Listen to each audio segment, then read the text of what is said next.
Welcome to the podcast With All Your Mind, hosted by me, Rachel Grimm. We're here to help understand the Bible with cultural and historical context, linguistic info, and other cool stuff. Enjoy.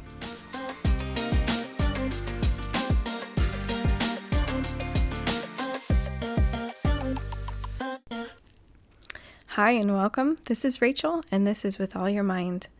The purpose of this podcast is for a better understanding of the Bible by talking about the biblical languages, the history and culture of ancient Israel, and letting them help us understand biblical concepts. And that should help us get a better handle on what the Bible is and isn't, who it's for, what it says, and who it's from. This first episode will be a longer one, and the next one will be a shorter one. And we'll alternate lengths like that through the whole season. So if you're the kind of person that can't do 30 or 50 minutes, just based on time or availability, try one of the shorter episodes. If you want to get deeper into topics, check out one of the longer ones, like this one. So we'll hopefully be putting an episode up every week, but we'll see what happens. So I hope you guys enjoy, and here we go. So I have thought about different ways that I should introduce what we're going to be doing in this podcast, but I'll start with the title, With All Your Mind. The idea behind that is that God commands us in Mark 12 to love him with all our heart, mind, soul, and strength. So that covers all the bases for how to love God. And as my little contribution to helping myself and others love God with their minds, I wanted to put out there through a podcast all the ways I know how to love God and know him more through the mind. I find it particularly helpful to study the Bible and try to understand more about God and the Bible and the spiritual world and just everything I can surrounding the Bible and God, because I find that, of course, it helps my relationship with God to know who he is and all those kinds of things. Without knowing who you're having a relationship with, there's no relationship.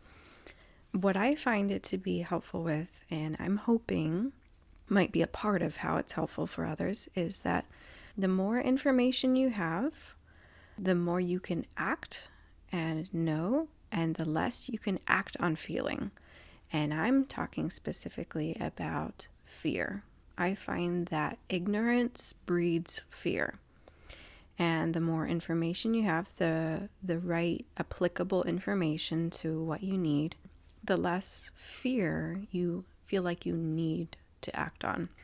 And for myself particularly, and maybe for you, I find it important to really push back against fear. I think we have a culture of fear. A lot of people act out of fear. We talk about FOMO, fear of missing out, and I think that's really pervasive. And there's other types of fears, just of loss of your normal, your way of life, things that you're used to, those kinds of things. So I find it important for myself to just keep on studying and keep on knowing and then keep on acting out of faith rather than fear. And we have to know what we're having faith in, and that is God and the Bible. If we don't understand either of those, then there's not, you can still have faith, but it might be a little more easily pushed down. So we're going to dive into a lot of things about the Bible, a lot of understanding biblical words and concepts better through partly one of the things that I love, language. I love doing word studies and understanding concepts through understanding the language, but we're going to try and focus more on concepts and context for the Bible rather than just the language. But we're going to start there. We're going to start with language because the Bible is a written document. It isn't a sensory experience. It isn't an emotional experience necessarily. It's a communication experience. It's a communication from God to us that's supposed to relay something, and a lot of some things. But we're going to start with language so that we can have a good basis for how to start.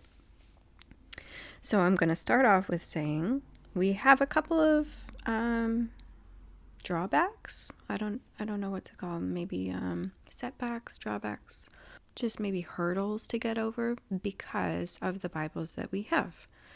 And part of that is just that our Bibles, whatever one you read, is a translation. It's not in its original language. That means there's going to be a little bit more difficulty with understanding what's going on. Another difficulty is that the Bible was written 2,000 plus years ago. It's in a very different historical setting, very different cultural setting, that and none of us are really totally familiar with. We're familiar with Bible stories if you grew up in the church, but that's different from knowing how life was done 2,000 or 3,000 years ago in what is called the ancient Near East. So we're going to work on those things. But God knew that it would be this way. God knew that we would be reading our Bibles in translation and not in the original language. He even had it that probably Jesus was reading in a translation. Jesus wasn't necessarily reading his Torah, his Hebrew Old Testament, in his mother tongue. So don't stress about it. Don't worry about it. We're all in the same boat together with Jesus. All right. So let's start off with talking about what languages are used in the Bible. And then we're going to move on from there and we'll get to other stuff in future episodes. But for now, 3 languages in the Bible. The Old Testament was mostly written in Hebrew. The New Testament was almost completely in Greek. And there are little chunks that are in Aramaic. Ezra and Daniel in the Old Testament, and then just a sprinkling of words in the New Testament are in Aramaic. But Aramaic was the spoken language of many of the people of the New Testament, especially many of the people that we encounter in the New Testament. So we're going to go through each of those languages and talk about them a bit and about any kind of implications that any of them would have. So Hebrew, first up, Hebrew is the language of the Jews and of Israel. It is the language of the Old Testament. Nearly the entire Old Testament was written in Hebrew. And just to make a distinction, it's the language of the Jews and of Israel and of the Old Testament. That does not necessarily make it God's language. Because the Jews spoke it, we sometimes think of it as the original language of the earth. And we don't know if that's true. We don't know if there was another original language. But Hebrew is a natural language. It is not some super holy language that isn't related to any other languages on the earth. If you've never studied languages or linguistics, it's good to know that languages develop from each other.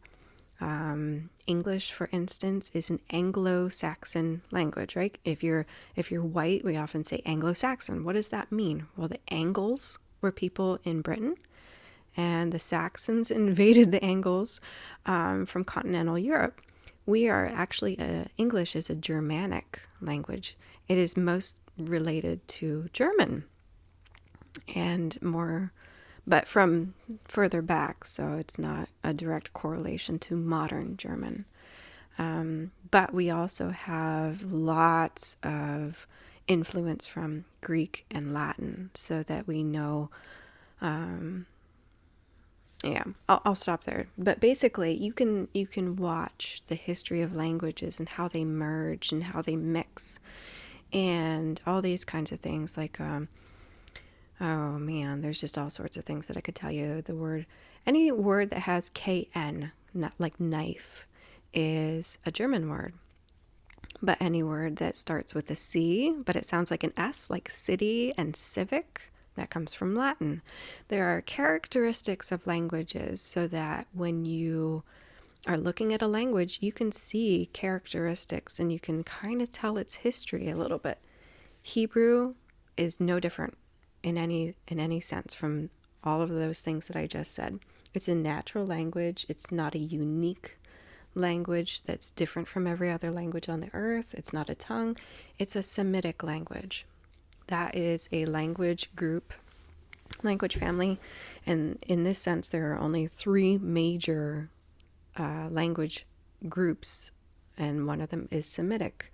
That comes from Noah's three sons, Ham, Shem, and Japheth. Shem, Semitic. Semitic just means that it is one of the languages that descended from Shem. So many, many descendants from Shem, many, many languages eventually came out of those peoples. There are other Semitic languages, and you have probably not heard of most of them. A lot of them died out, but there are still Semitic languages in Northeast Africa.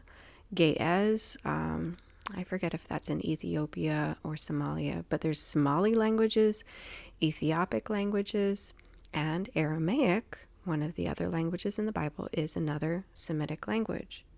So Hebrew and Aramaic are very similar. They're basically like sister languages, very similar in the way that, say, French and Italian are very similar, or Spanish and maybe Portuguese are very similar. If you know one of them, the other one is very easy to understand, even if you can't speak it yourself. That's how Hebrew and Aramaic are. Hebrew is also related to Arabic. So my husband and I lived in Israel for a year. And so I had been studying Hebrew before that, modern Hebrew. And maybe in another episode, we'll talk about the difference between modern Hebrew and biblical Hebrew. There is a difference. It's not huge, but it is substantial. But when we came back from that, after living in Israel, speaking in Hebrew for a year, I came back and started teaching English to college students, international students, at Susquehanna University. And most of my students were Saudi Arabian. And so I had them teach me some Arabic. And I'll tell you, some of the things were I don't know whether to say it was really easy or really hard, because it was so similar to Hebrew that it was really easy to get confused about, like, oh man, is that Hebrew or is that Arabic? And so, you can say some things in Arabic and my ears will perk up. Like, what did you just say? Because it's related to Hebrew and it just sounds similar to me. And I'm like, did I understand that? So some little things I can understand, but not a lot. So Arabic and Hebrew are related. So just to put that back into perspective, Hebrew has a place in world languages. It is a natural language. It definitely has this very special case history, because it's one of very few, if maybe the only language from ancient times that has survived, even though it did not have a nation in place to preserve it. It was preserved through tradition, through the Bible. So it's a very special case history. It's a very unique story about it, but it is not a unique language in its origin, in its context, or how it's related to other languages. Another fact about Hebrew, just to show how it's a natural language. We know the Jews were set apart by God. They're his chosen people. They were supposed to be a priesthood to point other people to God and show them what God could do as a God to a people. And we know that they failed pretty badly at that. But when thinking about them in that context, I think I at least used to think of them as being very, special, very set apart, holy, right? What they were supposed to be. And so I guess I always imagined, without realizing it, that their culture and their language would have been set apart and holy and preserved as well. And that's very much not true. So an example of that is the word for sun in Hebrew is the word Shemesh. And Shemesh is the name of a pagan god, a Canaanite pagan god. The word for moon is Yoreach. It is also the name of a pagan god, and I think it's also a Canaanite pagan god. So there are traces of pagan culture or pagan religion even in the language of the Jews. So if you ever think, oh, it's ruined, it got tainted by something, Hebrew is tainted. Its culture was tainted.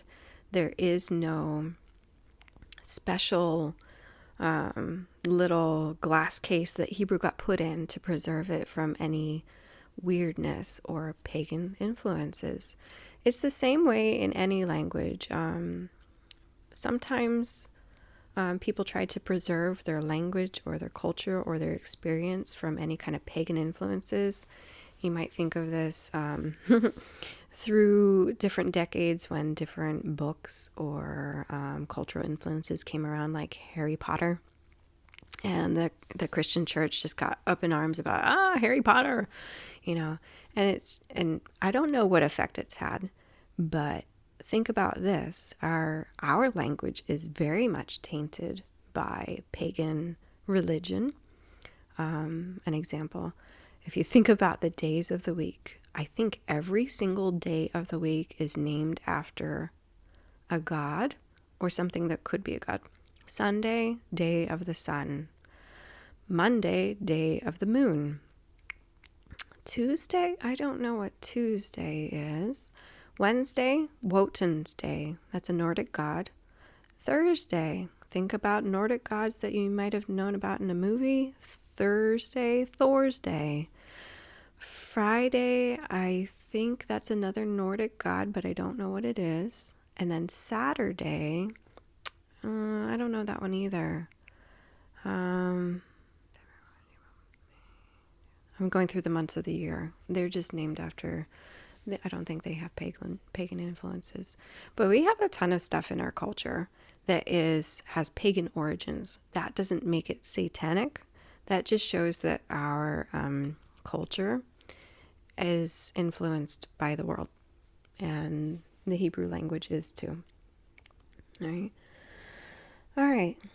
So Aramaic, going on to Aramaic, is related to Hebrew, like I said, a sister language, very similar. If you were to look at them without having studied either one of them very much, they would look almost identical. They have the same alphabet. They're both written right to left. They have similar vocabulary, similar pronunciation, similar grammar. Everything is pretty similar. So that if somebody were speaking in Aramaic, a Hebrew speaker would understand, and they could talk back and forth in their own languages and understand each other just fine. Maybe a word or here and there would be like, wait, what did you say? But they could get by just fine. So where do we see Aramaic in the Bible? Daniel has about, I think, 5 chapters in Aramaic. And Ezra has about 3 chapters in Aramaic. And the reason for that is that Aramaic was the trade language of Babylon. And Daniel and Ezra are in the Babylonian captivity.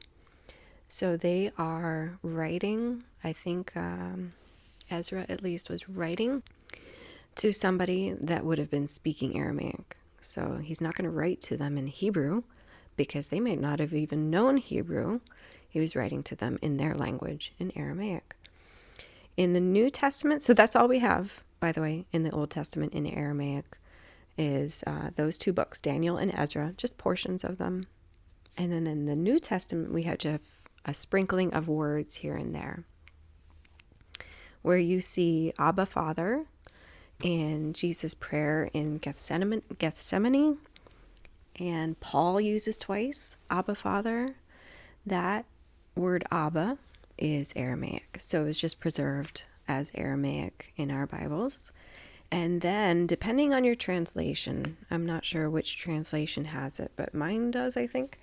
When Jesus is on the cross, and he says, Eloi, Eloi, lama sabachthani. Some Bibles will have it in English. My God, why have you forsaken me?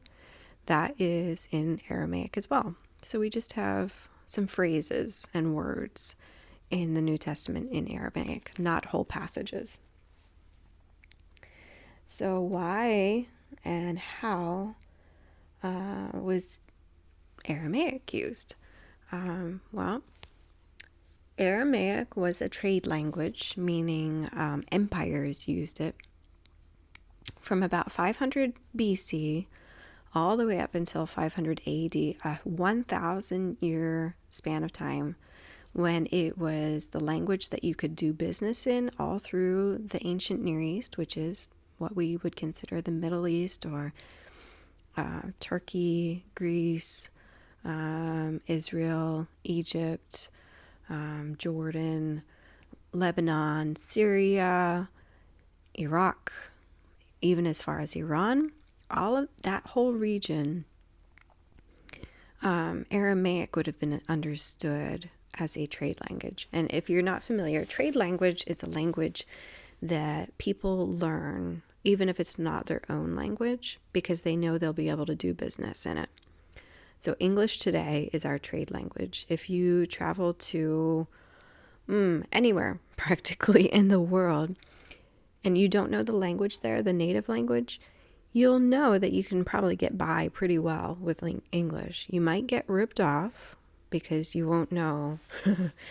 This happened to us a couple of times when we were traveling, that we got ripped off because we couldn't read the signs in the native language to know exactly how much we should be spending for that sandwich. And then somebody just told us what the price was in English. And so we probably paid double for that sandwich. But we could get a sandwich, right? You can get a hotel room. You can get a taxi. You can find the train station. If you know English, you might get ripped off. You might not be able to build deep relationships. But that's not what a trade language is about. A trade language is about getting stuff done. So Aramaic was a trade language, a common language, all across the ancient Near East from 500 BC to 500 AD. It was the trade language of, and I'm going to name off a series of empires. Let's see, it starts with Babylon. And Babylon conquered the southern tribes in 586 BC, so they were using it then. So Babylon, the Persians, the Greeks, and the Romans, and I think there was one other one in there, but they all used Aramaic as their trade language. It just worked. It was convenient. Everybody already knew it, so they just kept on using it as a trade language. So Hebrew went out of common usage for Israelites and Jews during and after the Babylonian captivity. It became the language of the Jewish religion, used in the temple, in the synagogue. The Bible was still written in it. There are prophets that came after the Babylonian captivity, but it wasn't used in an everyday sense of how you would buy vegetables at the store. You know, can I get 3 carrots, please? You wouldn't use Hebrew anymore for that. They'd been conquered. Other empires had rolled in, and their political system needed Aramaic. And so people would just naturally start using this because they had to. And then eventually might just kind of pigeonhole Hebrew as the temple language, the language of the Bible, the language of our forefathers, but wasn't necessarily used for everyday activities and just talking to friends. But now you might be wondering, okay, but what is Aramaic and where did it come from? It's the language of the Arameans. And, here's another one, Assyrians. The Assyrians also used it as their trade language. So it started off with one group of people using it as their language, and it just became a useful language to do business in. And so that's what happened. It didn't die out as a trade language. until Arabic became much more common, and that was around, again, 500-ish AD. So I think that's most of the things that you would need to know about Aramaic. It's very similar to Hebrew. It was a trade language. There's a little bit of a debate, but not so much anymore, of did Jesus speak Hebrew or did he speak Aramaic? And the common consensus is that he spoke Aramaic and knew Hebrew too. He would have talked to his mom, to his disciples, and probably to even God the Father in prayer in Aramaic. He would have used Hebrew when debating with the Pharisees, maybe, when reading the scroll of Isaiah when he was in the synagogue. What language was he reading in there? We'll get into that later. Might have been Greek. But Hebrew was what the Old Testament scriptures, the Tanakh or the Torah, would have been written in. So people that really wanted to study the Bible as it was to the Jews would have needed to know Hebrew. And they would have known it maybe in a similar way that Catholics would have known Latin before Vatican II. They would have understood maybe passages, had prayers that they knew in Hebrew, but it was a very formal kind of language to them because it wasn't used for everyday speech. All right. So we're going to move on to Greek. Greek, what do you know about Greek? Well, it's definitely the language of Greece. That's where it originated.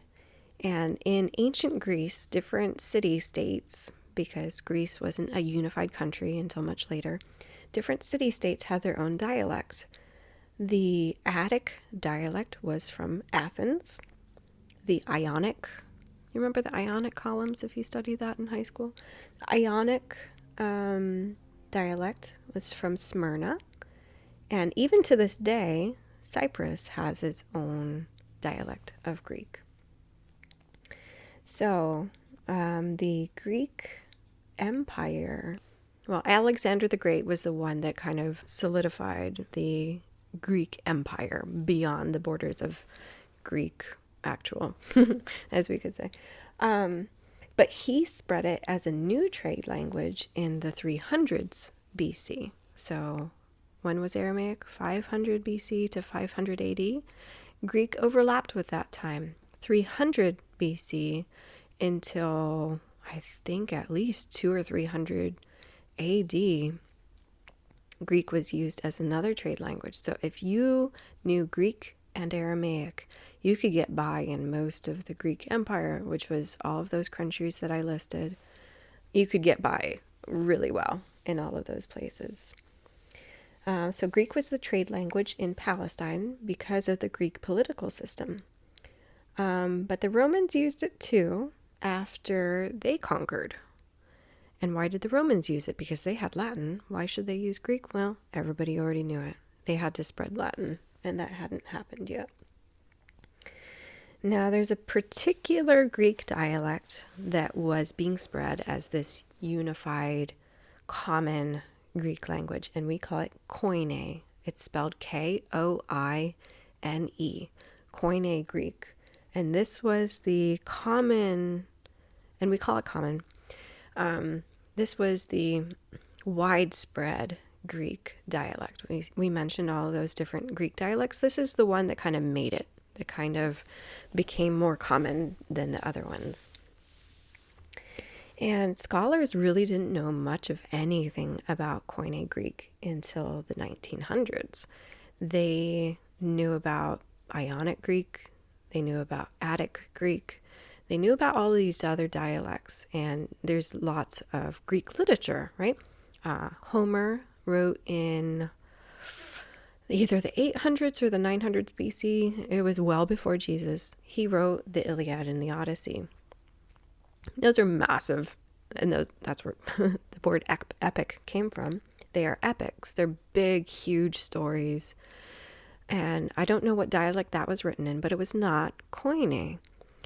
And so people who read literature and studied these ancient languages knew a lot about other dialects, but they didn't have much of anything in Koine Greek, and Koine is what the New Testament is written in. So when studying the New Testament, scholars had no idea, okay, this looks like other kinds of Greek. There's similar language. We know it's Greek, but we've never seen this before. There just wasn't other manuscripts or other novels or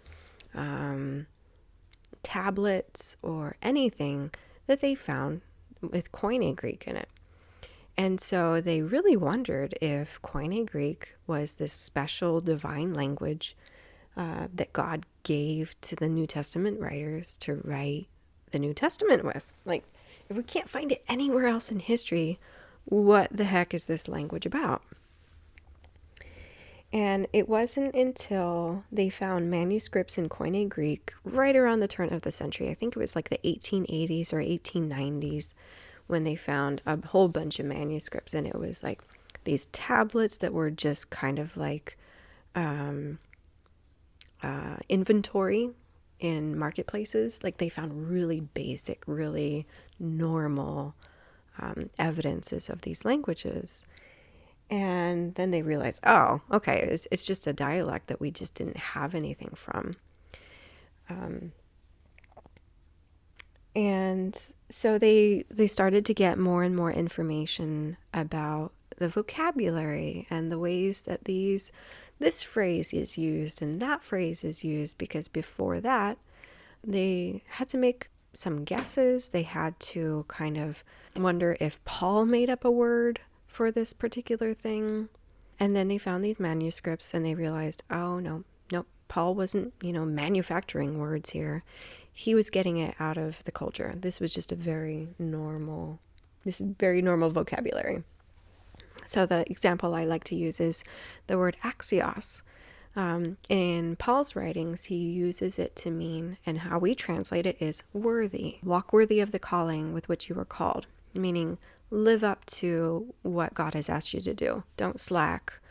Don't give up and roll over and play dead. Do it. Very simply. So what does that word mean? Well, in the Greek marketplace, they would use scales to measure out goods, and then they would have weights. And you put a 5-pound weight on one side, and then you measure out the good, whatever you're buying, barley. I don't know what you buy in a marketplace in Greece, but frankincense or gold, whatever. You put a 5-pound weight on one side, or however much you want to buy, and then you put more and more of that item, say barley, on the other side until the balances are equal, until it's balanced. And that's the word axios, worthy. Worthy doesn't make sense with the word balanced. Like, we tend to think of worthy as something to do with honor or worth. But if you think about the word worth with the word, what is this couch worth? We're measuring in terms of money. But in their time, they would measure it with a weight. It is worth 5 pounds. That is a 5 pounds worth of food or barley or frankincense. So it still makes a bit of sense, but you have to kind of understand the context then, and then translate it in your brain. So axios, it's not some special word that Paul came up with. It just meant balanced out. It means equal to, worth. So be worth your calling. Live up to it. So one of the problems that we might run into now, because there wasn't much information about Koine Greek before right around the turn of the century, 1900s, is that there are a lot of commentaries and books written by biblical scholars in the 1900s, in the 1830s, 40s, 50s, 60s, 70s, 80s, that are, open source now. That means that they're free. You can find them online. They're easy to get because they're out of copyright. nobody owns the rights to them because they existed before copyright law came around. And so these are the easy commentaries to get. And there were a lot of good biblical scholars at that time too, specifically a lot of German ones. And so because Koine was thought of as maybe this special divine language or tongue, there might be a tendency, and there is in some places and not so much in others, a tendency to overstate the importance of the Greek language. That Greek was so special and so holy that it's divine. And there might be, and obviously now we know that this is not true, but if you read a lot out of those commentaries, you might end up with this feeling that Greek is this very important language. And it might have a secondary effect of pastors and non-scholarly sources overvaluing Greek, like kind of demanding that Greek be used to define certain words, or that there's only one particular meaning that a Greek word can have. We all know that's not true in most languages, that it doesn't have just one very particular meaning. It's also the same in Greek. It's not a very specific, it's a biblical language, meaning it was used to write the Bible, but it's not a holy language. You have to separate those two in your head. So just to recap, Greek and Hebrew, not holy languages. They do not have spiritual meaning on their own. God used those words, those languages, to write the Bible, but they're not holy on their own. Language is a conduit for meaning. It is neutral until we give it positive or negative value. It is neutral. Humans give it something different. So when we talk about specific words and how they're more spiritual than other words, you have to be careful with that and really think about what are you actually saying there. A story I have about that is that I was listening to, it was a video, so I was not watching it, but I was listening to it, of a pastor talk a little bit about, and the goal of what he was talking about was to talk about agape love. And so he started off saying that there are 4 words in the Bible to talk about love. And he started listing off, and you'll probably recognize them: agape, philia, storge, and eros. And he said, and those are the 4 biblical words, biblical words. That's how he phrased it for love in the Bible. And he was going to go on to talk about agape. And I paused it right when he started to talk there, and I was like, oh man, I don't want to listen to this guy anymore, because what he listed off are not the 4 biblical words for love in the Bible. He listed off the 4 Koine Greek words for love in the Bible. And so that's true. They are the Greek words for love, but there's only 3 out of 4 of them that appear in the New Testament. Eros never makes an appearance in the New Testament. And there's a Hebrew word for love too. That's a biblical word for love. And he was just talking about Greek. He was overemphasizing Greek in his head. Now, think about this fact too. Agape love gets very emphasized as the most spiritual love, the most biblical love, because it's the unconditional love, the love that does good for others without necessarily needing emotion. And that's a good definition for love. But it gets overemphasized as the spiritual love, regardless of the fact that 2 other kinds of love are mentioned in the New Testament and are talked about as being necessary. So there's a multifaceted picture of love, and to emphasize one Greek word to focus on at the expense of the others is not a biblical perspective. So Keep that in mind maybe when you hear somebody talking about agape love. Yes, agape love is a good picture of godly love, but it's not a complete picture because there are other words in there for love too. Another part about Greek that I wanted to mention is that pastors and theologians like to talk about Greek. Why is that? It's good to know why people do these things. There's a couple of very practical reasons why they talk about Greek a lot. One is that Greek is much easier for English speakers to learn. There are similar words from roots that are common to Greek and English. We have some borrowed words that just sound very similar. We're part of the same language family, the Indo-European language family. Most of the languages in Europe are of the Indo-European language group. French, Italian, Spanish, Portuguese, all of those are called the Romance languages. Rome, not romance as in romantic, but Rome, meaning Italian, meaning branching out from Italy. We also get, Germanic languages are Indo-European. We all have similar traits. We share an alphabet, at least most of an alphabet. The ABCs are very common to Indo-European languages. So the alphabet is more recognizable when you're looking at Greek. You can look at Greek and recognize some letters. A looks pretty much like an A. A B looks like a capital B in English. We have cultural familiarity through frat houses, if nothing else, through frat houses. If you can think of any frat house that you've ever heard of and think of its name, I'm just going to pull out 3 letters, and I don't know if they make up a frat house. Sigma, Delta, Beta. I don't know if that is anything, but you've heard those words, at least from movies, right?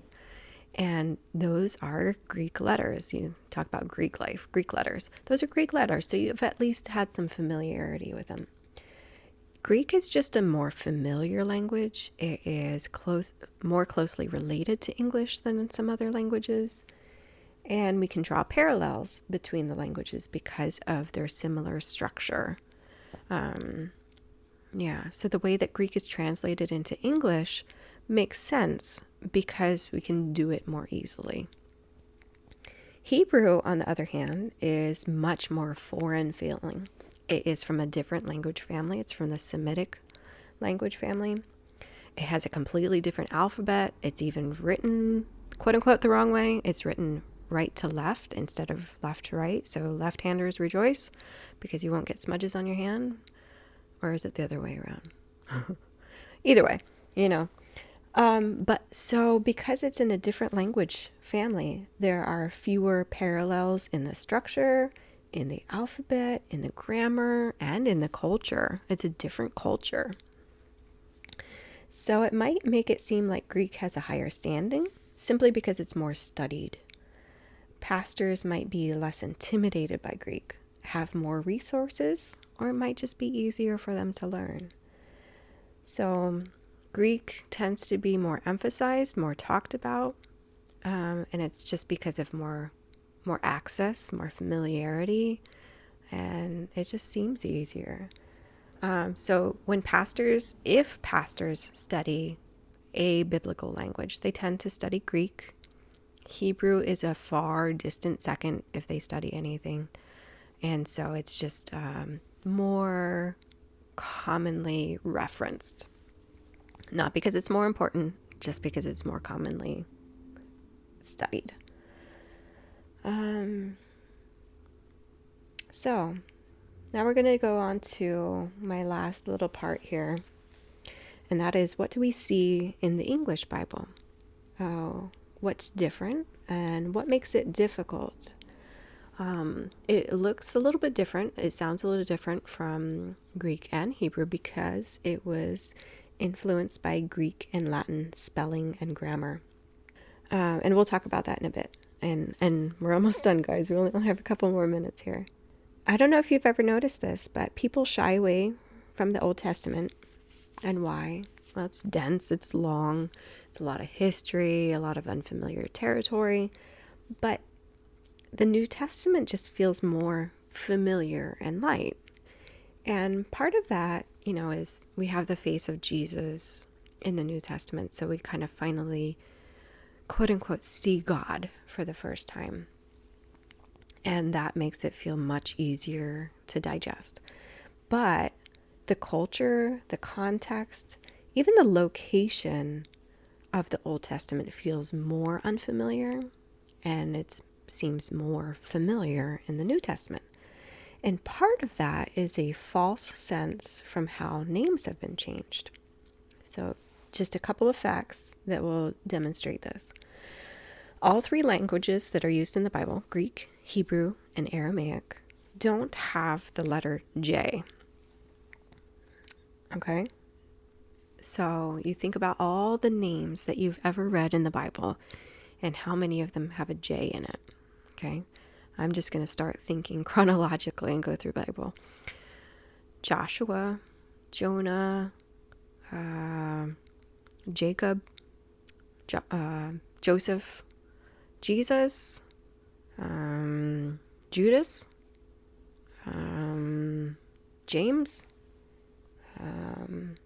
John. There's a lot of them. A lot of J's in the Bible. But none of those are original in there. And that's because the J came about in Latin. And they just used J in Latin for spelling. It was actually a Y, but they spelled it with a J and still pronounced it as a Y. And then English speakers saw that and they're like, J, that's a J. We have a J. We know what we know what a J does. And pronounced it as a J. But all of those J's are Y's in just everywhere. So Jesus, Judas, John, and James, their names don't start with a J. They don't pronounce them as a J. Another one that we need to change to see the original name is S on the end of a name. Jesus, Judas, Zacharias, and James all have S on the end. And that's from Greek grammar. So that came about because of Greek. So if we start to change around these names to make them sound more like their original names, how they would have been pronounced in the Bible, in biblical times, Jesus, actually let's start with Judas. If you take off that S, you end up with Judah. So it's a good guess that Judas was from the tribe of Judah. He was named after Judah or the tribe of Judah. John, not with a J, Yochanan. Jesus, not J, and not an S on the end, Yeshua. Zacharias, that one's a little bit simpler, but you just take that S off. And I'm talking about Zacharias and Elizabeth in the New Testament. He's the father of John the Baptist. And Zacharias sounds very New Testament-y to me. But you take off that S and he's Zechariah. There's an Old Testament prophet by that name. Now he sounds much more Hebrew, much more Jewish to me. James sounds very New Testament-y again. His name is actually Yaakov. It's Jacob, which is a very Old Testament name to me. But his name is just the Greek version. Zacharias is the Greek version. Jesus is the Greek version. Judas is the Greek version. And with adding on that J, it's like the Greek version with a Latin twist. So all of these names have their Greek spelling and their Latin spelling, which makes them sound very much a part of our world, our language group, our culture, our context. But you change them back to their original names, how they would have been pronounced. Yeshua, Yehuda, Yochanan, Yaakov, Zechariah. I'm just going to keep them the same. They sound like Hebrew names, and they are. So there's these these little changes that can really change how things feel. Can make it feel more familiar and less familiar. And it can be more familiar because in English, we use the Greek and Latin versions of these names, not the Hebrew ones. I have a friend, and if she's listening to this, hey, that she is Jewish. Her family moved to Israel, and they named their kids with Jewish names. And so their oldest son's name is Yosef, not Joseph, Yosef, because they're using the Hebrew version, not the Latin version. And so these just tiny changes make things feel more unfamiliar. And language can change how we feel about things. We might feel more of a disconnect based on language. And so language has a big impact on how we feel. So it's really good to know, is there a disconnect because you are disconnected? Or is there a disconnect because it's an unfamiliar context, an unfamiliar language? And I have a hard time sometimes connecting with characters in the Old Testament simply because I feel like I'm in such a different culture and it's hard for me to really connect. Language does that. It's not necessarily that they're in such a different place that we would never understand them and then we could never relate to them. I remember when I was in Israel, and my husband and I were in Israel for a year, and I had this friend. She was in my class, a couple of my classes, and I just felt like I could just like chat with her. And she invited us over to her house. We could never go because we had to leave the country before we could do it. But I just felt so totally comfortable with her. And she was Jewish. She was Orthodox Jewish, which means that she kept Sabbath, kept Shabbat. She grew up in Israel. She had never lived anywhere else. But that wasn't the point. It was like we could connect over other things. We could understand each other over other things. Culture doesn't have to be this big, huge barrier. And English was her second language. And Hebrew was definitely not my first. But we could just like enjoy each other. And you just have to be aware when language separates you and when it's just language that separates you. You know, you can think about different stories in the Bible. Do you feel like you could know this person and hang out with this person? Or does it feel like, oh man, I could never understand that culture? It might just be the language, and maybe it's not that they're so different from us. You think about any person in the Bible, and you can probably think about positives and negatives of that person. You think about Naomi. I keep on thinking about the book of Ruth, and I keep on thinking, I don't think I could relate to Ruth, right? She always does a good job. She's always a hard worker. She's always respectful. She's always loyal. She's always faithful. I don't know if I can relate to Ruth, but I can relate to Naomi, right? She was bitter. She was upset. She was cranky. Like, I get that. So sometimes when there's a disconnect, that's a good thing to help us to realize, there's something that's separating me from understanding this. And it could be helpful for us to remind us that we don't know as much. But then other times, if there's a disconnect, it might just be really something very simple that's keeping us disconnected, such as how a name is spelled or pronounced.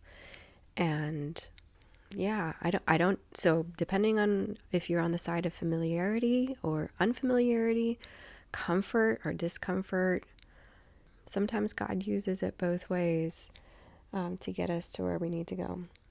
All right, so we'll talk about some other things in the next episode. We're going to talk about the names of God and how that influences things and that understanding of what that means about Him and about us.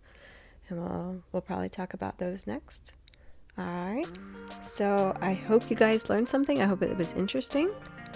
And I'll catch you next time. Have a good one. Bye.